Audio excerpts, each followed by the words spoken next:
I'm Helen. And I'm Sarah. And this is the Squiggly Careers podcast, where each week we talk about a different topic to do with work and share some ideas for action and tools to try out that we hope will help you, and it definitely helps us, to navigate our squiggly careers with that little bit more confidence, clarity and control. And we just wanted to start this week by saying a quick thank you to everyone who takes the time to give us star ratings and write a review for us. We know it's never going to be top of your to-do list, which we completely understand, but we do really appreciate you giving us feedback and letting you know what you're learning from the podcast, what you find useful, any even better ifs. And one really stood out for me recently that I did want to share, where someone said, every career needs Squiggly, which I thought was pretty lovely.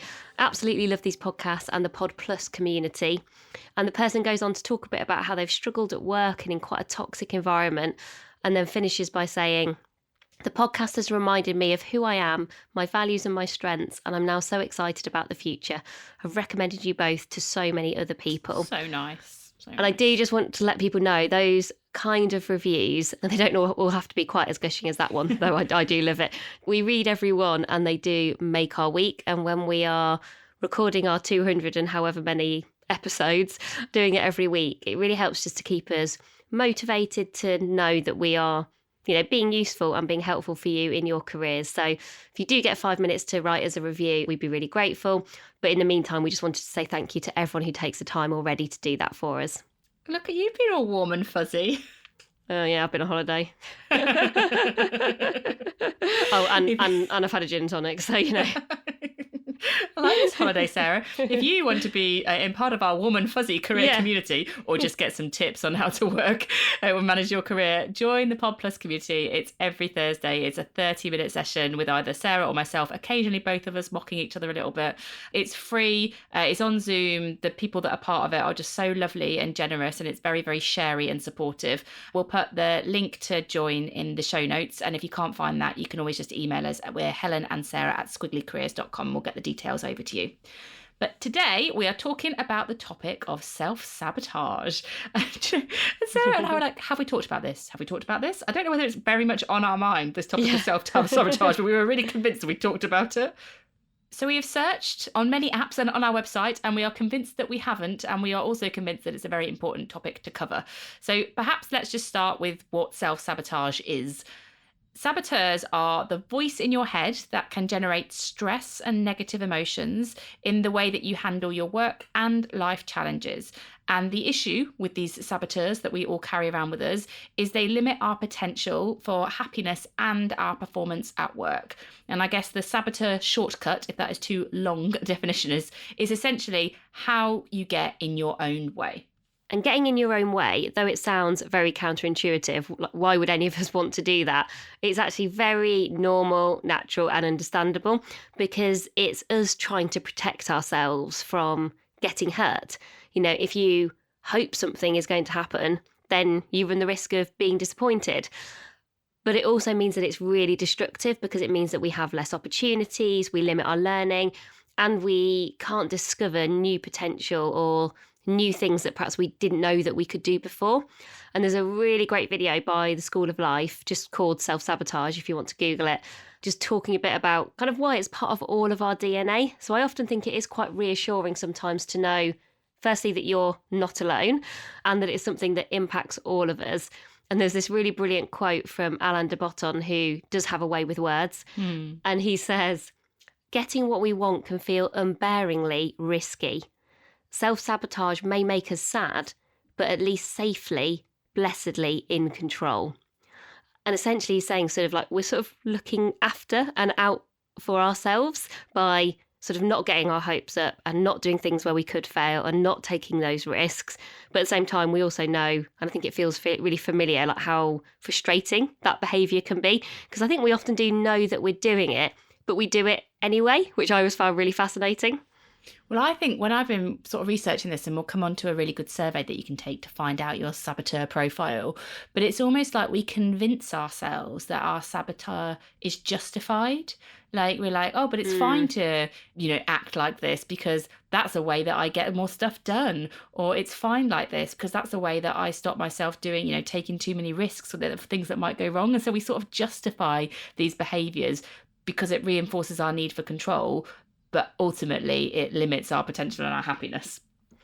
And Emma Gannon has written a brilliant book called Sabotage, which is very on brand for today's podcast, which I would really recommend reading. And the reason I like it so much is it's very specific and it's short, and it's a really good distillation of the research and the reasons why, but also Emma's personal perspective on like how it's got in her way, some of the things that have helped her. So I found that a really good kind of point of reference preparing for today. And one of the chapters in that book is she talks about, though you sort of self-sabotage, so it is about you and what you do, it's also interesting to reflect on the people that you surround yourself with. And are those people supporting your self-saboteur? So, i.e., are they making you feel maybe less confident? Do they make you compare yourself? Maybe they're people you don't want to share good news with because you worry about the impact it might have on them. Maybe they hold you back in some way. Or do you feel like they're really sort of supporting you? So though this is, and we're going to focus today mainly on sort of you and what you can do, I do think there is also an element of the people you surround yourself with, which is an important aspect to consider as we go through today. So as Helen mentioned, there are a few different ways that you can start to develop your self-awareness of self-sabotage, essentially. You've got to do two things. You've got to be self-aware and then you've got to self-manage, which is really the taking action part.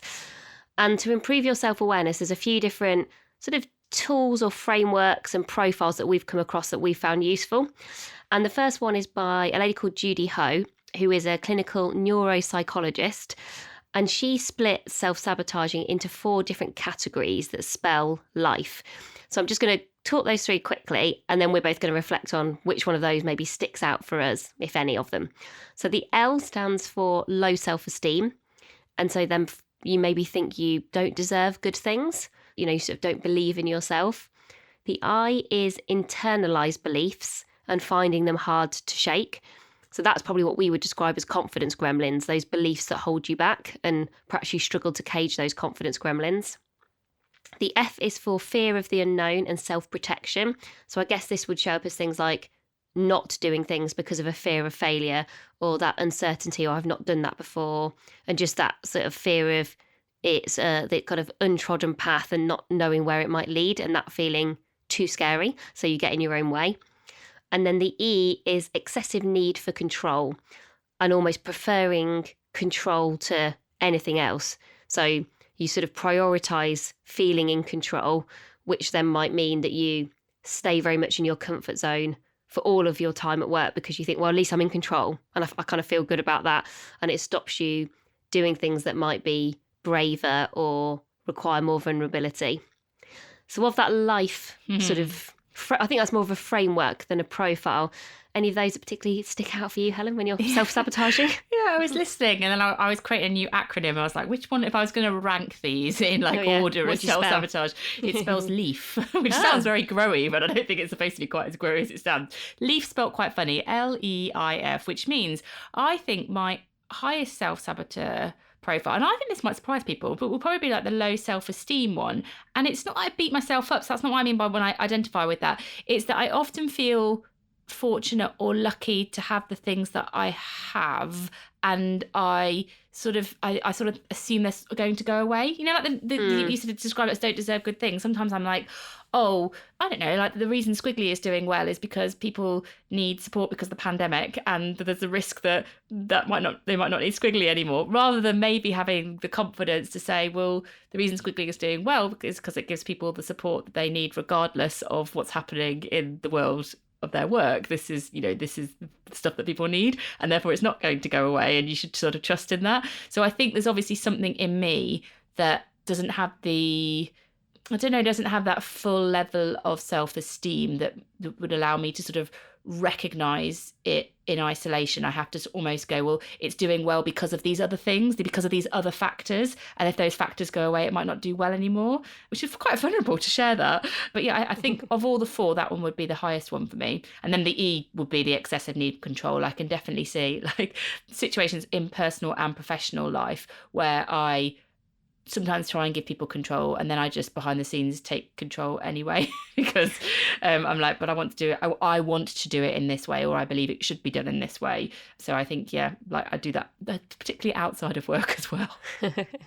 Yeah, I do think as you go through this, I definitely started off with, sort of blissful ignorance. I was like, oh, I don't think I do too much self-sabotaging. Like, this is like interesting. And then the more you go through it, the more confronting it becomes in basically all areas of your life. And then you're like, oh, no. But don't worry if you feel doomed about your development, because we do have lots of ideas for action. They're just coming in about 5 minutes, everyone. So hold tight. Yeah, so mine, I probably wouldn't rank them in the way that you did, because I just have one that particularly stands out for me, which is the excessive need for control, because I know about myself, I do like to be in control.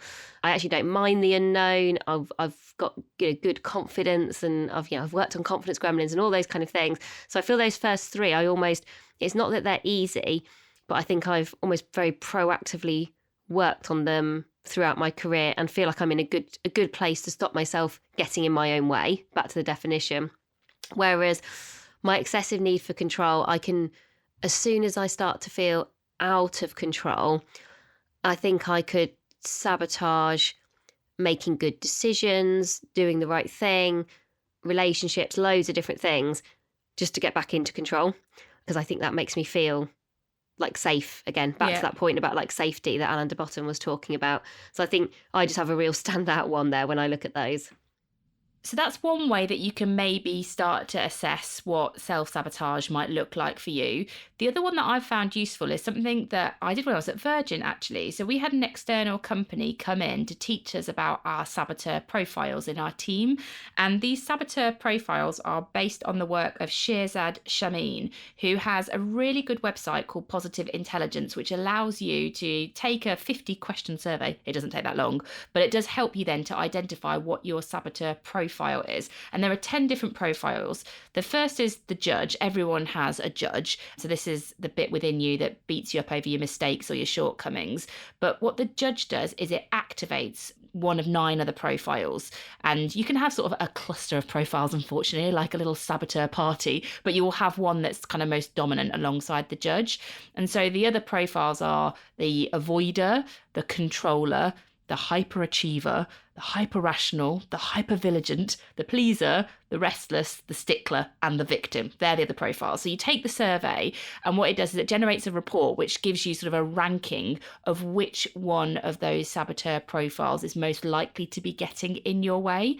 And then it talks about how it's getting in your way, and then basically tries to sell you some services about overcoming it. But just go with the first bit to help you understand what your saboteur profile might be and some of the things that it might be causing you in your career. So Sarah and I took this survey, and we haven't told each other what each other's profile is. I wonder if we can, if you were to guess, Sarah, which one of the other than the judge, obviously, which we all have, but which profile do you think the judge activates in me, which is the highest? Which was your highest? Yeah.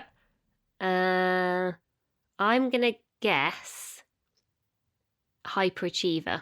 And you'd be right. It was like all the scale was into hyperachievement. What, as in 10 out of 10? Yeah, 10 out of 10. It was all, I was like, 10? Oh no, I know, 10 out of 10.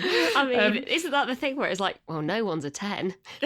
Yeah, turns out the hyperachieving Helen, the irony that I had to get 10 out of 10 in hyperachievement. Well, maybe it's not ironic, maybe it's just very on brand. Yeah, well, it says, so I think, and just to kind of give you kind of listening a bit of an insight into what you get, so you get this sort of the characteristic summary. So it says, can keep people at a safe distance, for example, or adapt personality to fit what would be impressive to other people, potentially. I don't necessarily identify with all of that, but that you get that summary. And then it shows you what thoughts you might have. So I must be best at what I do. Or this one, I definitely think emotions get in the way of performance. I'm like, oh no, I think I do think that.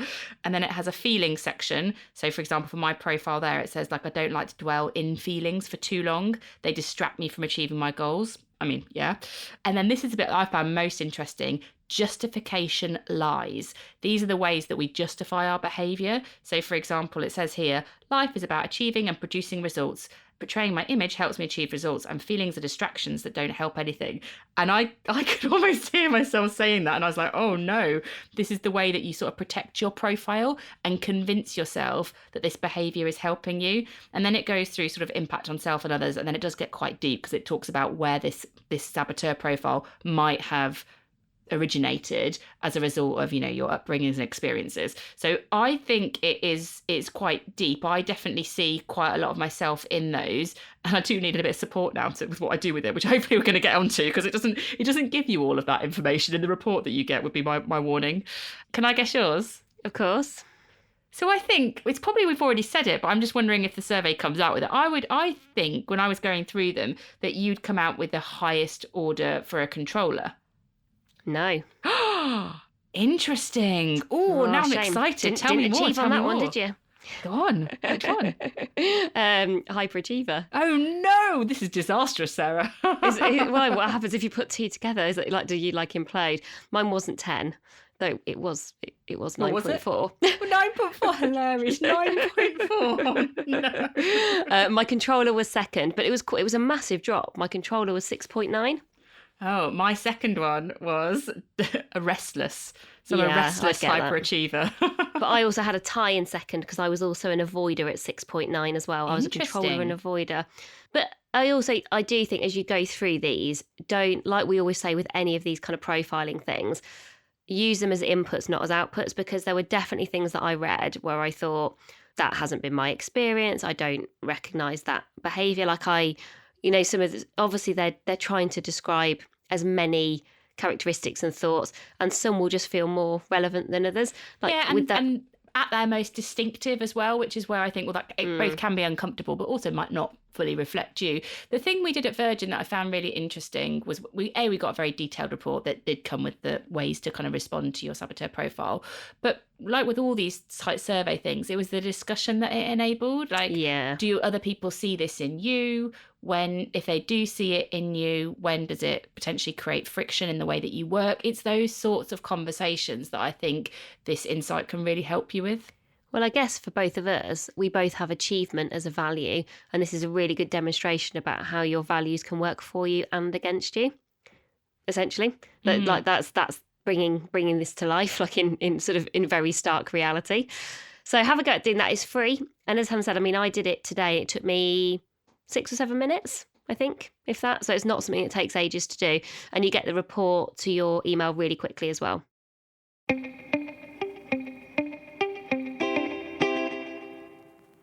So what do we do now with all of this self-awareness about how we self-sabotage, whatever that might look like for you?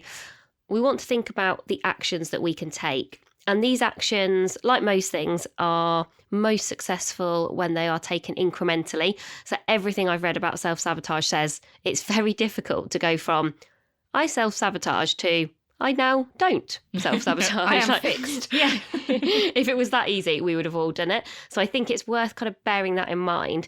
But then equally, sometimes when I was reading some of the research and the examples, that there's a bit of a lack of going, okay, well, I get that you can't sort of go from zero to hero overnight, but what are the things that you could do that might be helpful?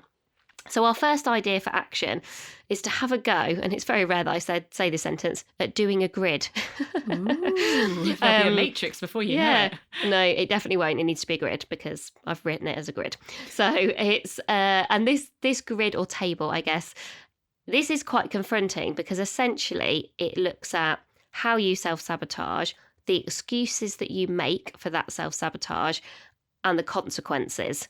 So that's why it's quite confronting. So big reminder here this is not to try and make you feel worse, but I did find this really useful to be more specific. So, rather than just being like, oh, I'm a hyperachiever, or some of these like big statements and big profile things, this is where you get specific about, well, how does this show up in what you do and probably particularly what you don't do?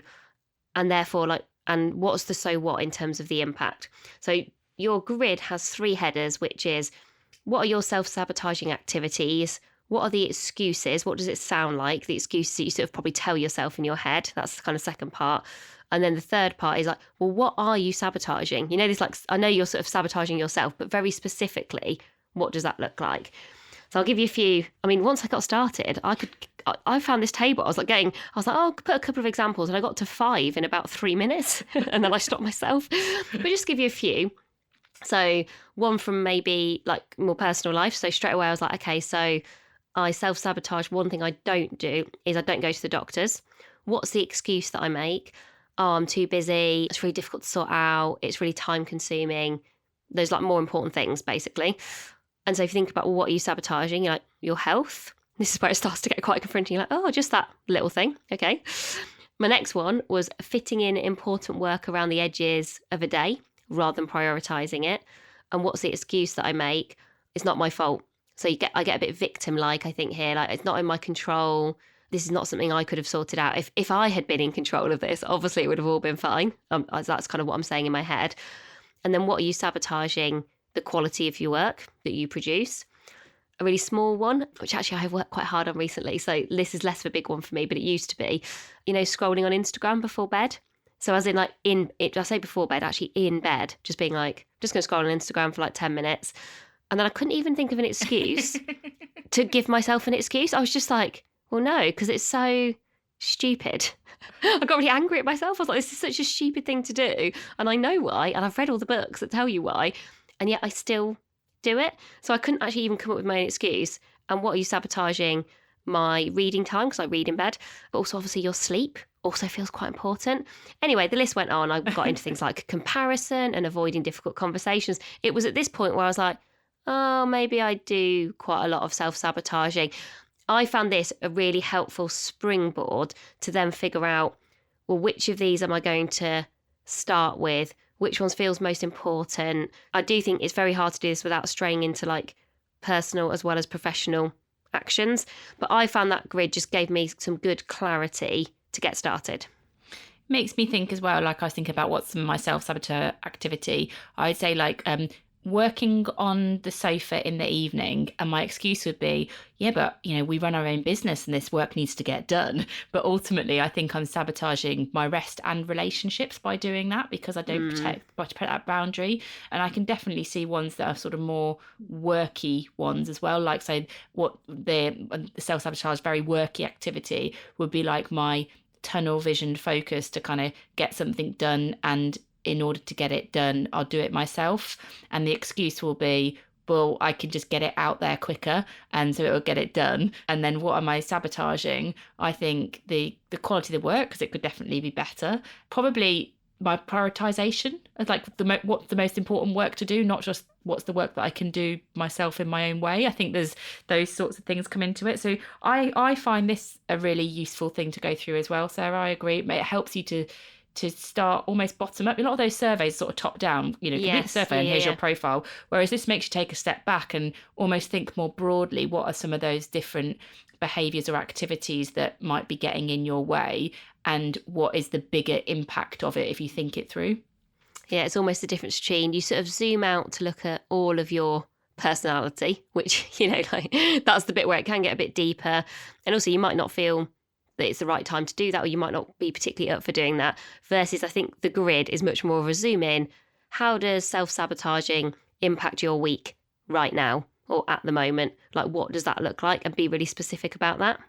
So idea for action number 2 is about responding to this like greater awareness you've got about how self-sabotage might be getting in your way. And as Sarah said, you can't really get rid of this straight away, but you can reduce the impact of it. And over time, hopefully you can stop self-sabotage, this particular one that you might be focusing on, from affecting your happiness or your performance. And so the way that we're going to do this is think about, how do we go from getting in our own way to getting out of our own way?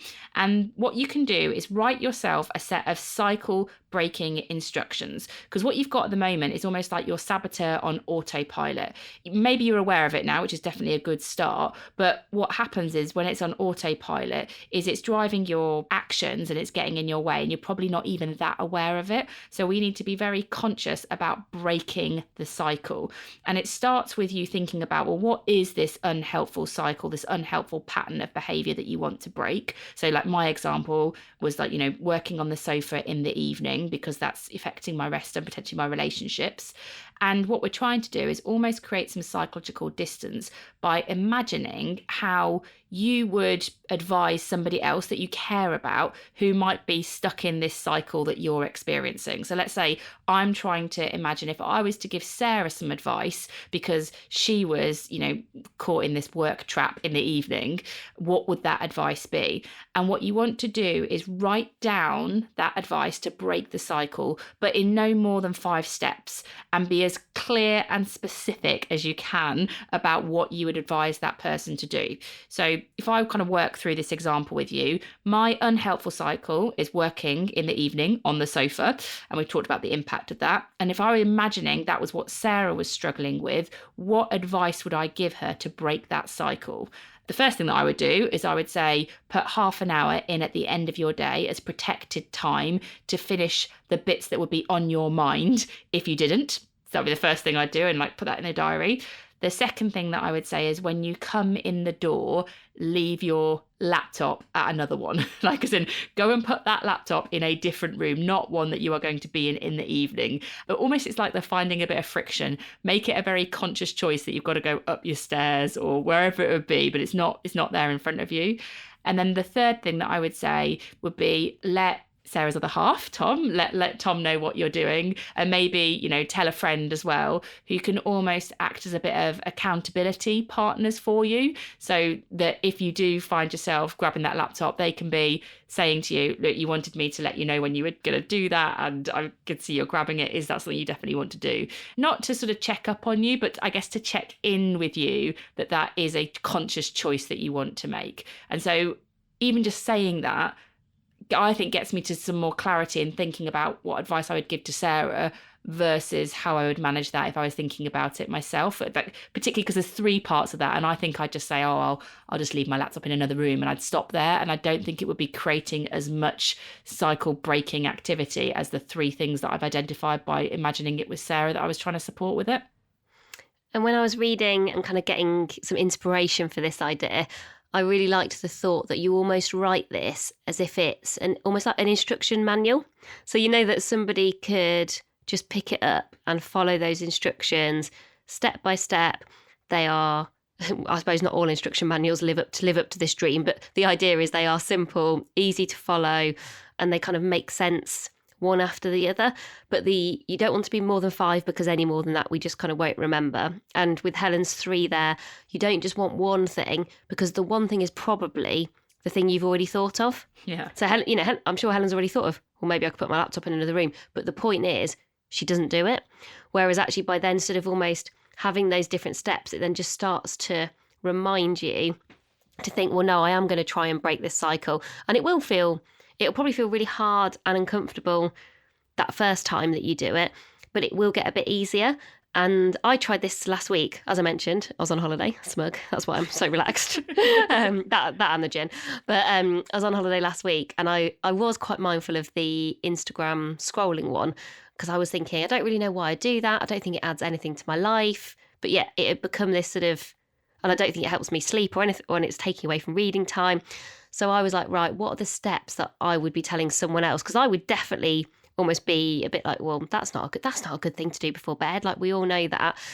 And so for me, it wasn't just about thinking, oh, I'm just going to take Instagram off my phone forever, because that also felt like something I didn't want to do. But for my holiday, I did take Instagram off my home screen.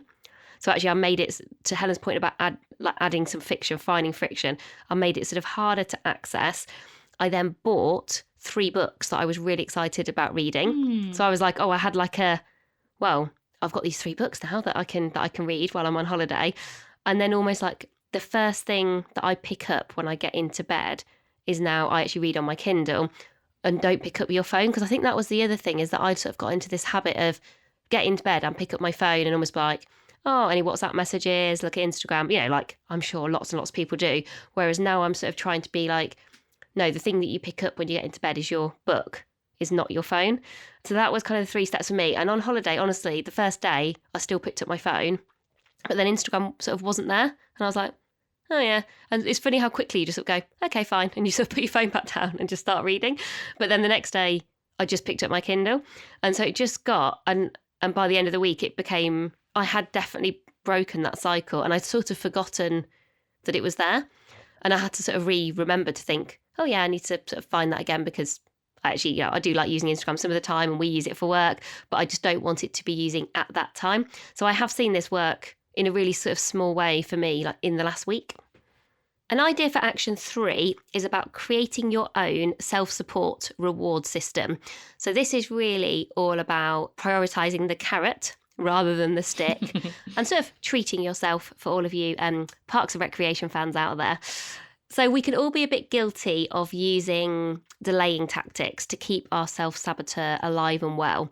And that sounds like, oh, I'll sort this out when I've got a bit more time, work slows down a bit, I'm a bit less stressed. Do you know what I weirdly do? I'll sometimes be like, on the first of the month. I do that all the time though. When I was like, definitely for some of my personal life stuff that I do actually really need to sort out, I'll be like, okay, well, it's too much for this month, but on the 1st of June, oh, it's all going to change. On the 1st of July, it's all going to change. And I sort of have these like weird start of the month things that nothing ever changes, obviously, but it's still, I think it helps me in my head. But all it's actually doing is like, basically, it's like a really good delaying tactic. You're making excuses. And the problem is, if you're waiting for the moment of, I'll sort this out when the world is perfect, it's never going to happen. And you feel quite guilty that you've then not done the thing that you wanted to do. So you've not done anything differently. And sort of, if anything, the cycle just continues and you probably feel even worse. And I really recognise this behaviour in myself. You know, like because I'm quite future orientated, I wonder whether this is more of a challenge for me. I don't know. I'll have to see with Helen, because Helen's definitely more present orientated than me. But I think because I naturally like to look ahead, I think this also sometimes gets in my way, because I'll think, oh, well, I'm, in September, then I'm going to try doing this thing differently, but I won't do it for now. And I sort of find that easier, I think, to think about the future. I don't know if I delay. I think I justify more. So you might be like, oh, I'll sort this out in the future. And I think, do I really need to sort this out? Because maybe it's not so bad, actually. Like I think I find, I think that's why that survey about the lies that you tell yourself really resonated with me, because I think I sort of justify my saboteur. Even if I have got a bit of awareness of it, I almost don't address it, because I find ways to justify the benefit that it brings, and I choose to ignore the barriers that it might create for myself. So maybe I delay and you justify. Quite interesting, isn't it? To like think about, so what do you do in response to it? And so if you are like me, and maybe you do sort of delay doing anything about it, you've got to create some urgency, some nowness about like making change happen. And really practically, one of the things that I was reading about that can be really helpful is this idea of, we are all quite motivated by rewards. And I was sort of like, yep, I get this. And the idea here is that within a week, on a Monday, you would put a reminder in your diary at the start of a Monday of what you're not going to do that week, as in the kind of self-sabotaging activity or behaviour that you want to stop. And also in that same reminder, you'd also have, and this is how I'm going to reward myself on Friday or on Sunday or whenever it might be, when I have not done that thing. So let's say with the Instagram example, I was like, right, on Monday, no Instagram scrolling before bed this week. And on Friday, I'm going to buy myself that book that I've sort of had my eye on for a while. And if you want to, some people find it really helpful to have the same reminder at the start of their day every day, for at least the first week, when you're trying to kind of, again, going back to breaking those cycles. I guess it's sort of like a positive affirmation, but that is more about being basically stopping your self-saboteur. And it's that constant reinforcement of, well, this is something I want to do differently, and maybe seeing it at the start of every day. But I felt like seeing it at the start of my week would probably be enough. But then on the Friday or the Sunday, you get a new reminder, basically congratulating yourself, which I did find quite appealing, to be honest. I was like, I'm so needy. I'm like, oh yeah, a little congratulation email, brilliant. And you either kind of send yourself an email, or you just have a reminder going, like, almost like, well done, you've done it, recognising that this is hard to do. So yeah, the Instagram thing might not sound like a big deal, but lots of self-sabotaging behaviours, breaking those cycles, are really hard. Perfectionism, comparison, all of those kind of big things. So if you've managed to do a bit less of that thing that week, then actually going, well done, that's a good achievement. And then you getting your reward, whether it's a book, a coffee, stationery, chocolate, whatever it might be, is a good thing. And that doesn't mean you have to do something kind of every day consistently. So let's say I was doing the Instagram thing for the first time. It might be in week 1, it was my aim for the first week is just not to scroll on Instagram before bed at least 2 nights this week. And as long as you just do the 2 nights, that's it. You get your reward. And you get a little reminder on Friday going, hooray, you've stopped the scroll, brackets, some of the time, and you get your link to buy the book that you want to buy. And then maybe the next week you do, oh, now I'm going to go for 3 nights this week, depending on, I think, the scale of the sort of sabotage. Because I think with the Instagram thing, I found that quite easy. Like, that was it. So that's a very small example. So I don't want to diminish, I think, some of the bigger ones that I've talked about in terms of whether it's comparison or, doing work at the right time in the right parts of our day. I suspect you wouldn't find it really easy to stop. I'm thinking about your sofa, for example. I think that would be harder for you than my Instagram example, do you think? To suddenly go, every night I'm just going to stop doing any work. Yeah, and I think the thing that would work for me would be reminders plus rewards. So, that you talked about there, I think, but because I like tech, I would probably use either something like futureme.org to send me the little messages. So I sort of plan it in advance of like the day 3, day 6, day 10 or whatever little messages. Or I would use like an app like Habitify or like there's another app called Fabulous that you could use. Basically those habit tracking apps that can just I can imagine using those. Yeah, I quite like gamified career development. But basically, if I could have like a self-saboteur streak, like how much have I stopped my self-saboteur? And lots of those apps have like those little streaks so that you can be like, oh, I haven't used my laptop today. And I think the more I could see the streak, the more committed I would to be, kind of continue the activity that you talk about. That would sort of be enough of a reward for me, would be keeping the streak going. Yeah, and that's why it's so interesting, isn't it? And why it's such a good reminder that we all have to sort of design our own development, almost like knowing yourself well enough to go, for you, it's about gamifying, you'd like seeing the progress. For me, I just need the email telling me I've done a good job. You're just like, that is literally probably, and I think if I knew that was coming, I sort of wouldn't want to not get it. So, like the fear of then not achieving because of my achievement thing of 9.4. Your conscience is going to be calling. Yeah.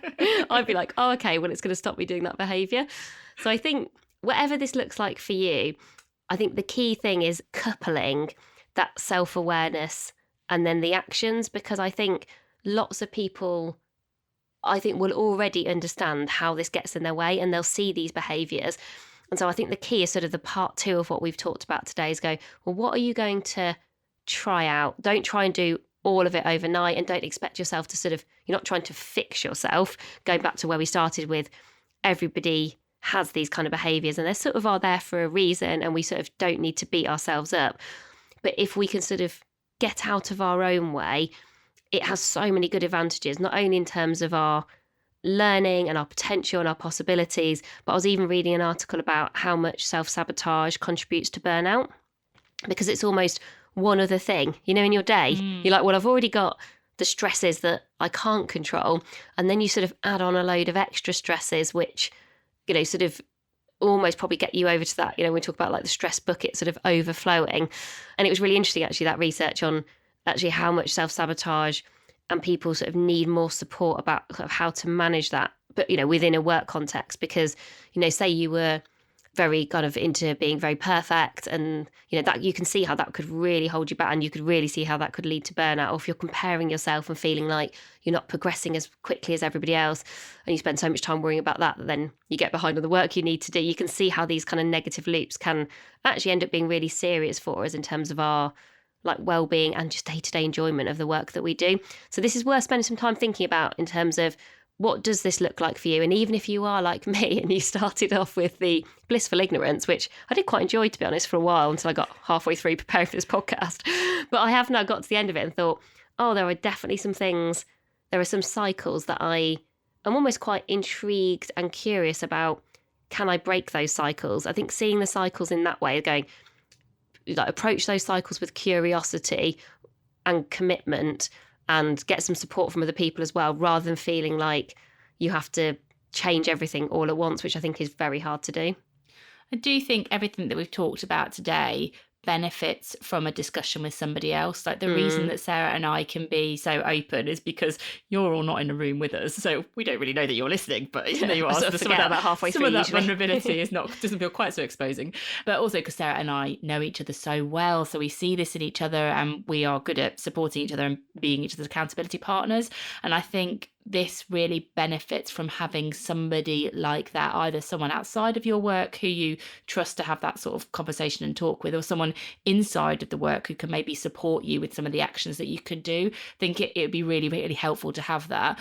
And the summary that we do in the pod sheet, which will have the ideas for action that we've talked about, we'll put the link, for example, to the School of Life video and the link to the survey that you can take on positive intelligence. All that will be there, and you could work that through together, either just two of you or in a group. But I definitely think that resource will help you to put these ideas into action, and particularly if you can do it with somebody else as well. So thank you so much for listening. That's everything for this week, and very best of luck with that self-sabotaging cycle breaking. We know it's not easy, but it's definitely worth the effort. If you've ever got any topics or ideas of things that you'd like us to talk about, please do always get in touch. We definitely take requests. And some of our most popular topics have come from people saying, oh, have you got an episode on this? And we'll think, of course we've got an episode on that. And then we look and think, oh, no, we haven't. So it is always worth emailing us if you can't find an episode that would be really useful for you and your career. And as a reminder, we're just Helen and Sarah at squigglycareers.com. But that's all for this week, and we'll be back with you again soon. Bye for now. Bye, everyone.